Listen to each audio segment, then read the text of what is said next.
or your boss at work, there must a big gap between you and them. The gap before you reach to them, there you will count your steps like 1, 2, 3, 4, 5, 6. About 6 steps away from them. So that when, by the time you reach where they are, you have composed your mind to know what you are going to speak to them. But if, Shiko, every day I'm side by side with you, arguing with you, loving with you, joking with you, I'm killing you. Me, your spiritual dad, I'm killing you. Never entertain a spiritual dad to have fun with you. Never even share a meal with him. Run away. If a king invites you to the table to go and eat with him, prepare for your neck to go. Hello. Keep distance.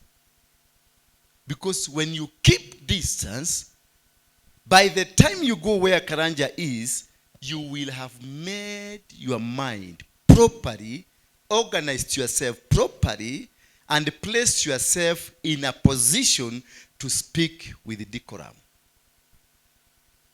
But you will not come, emani, eniati emani, kida, eniati agodi, hey.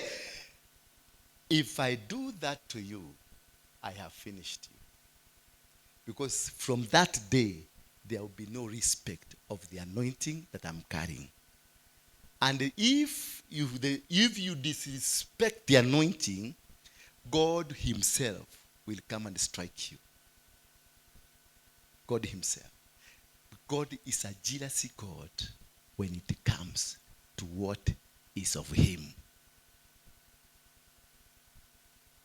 You will never grow as a child if your relationship with the man or the woman in front of you is casual.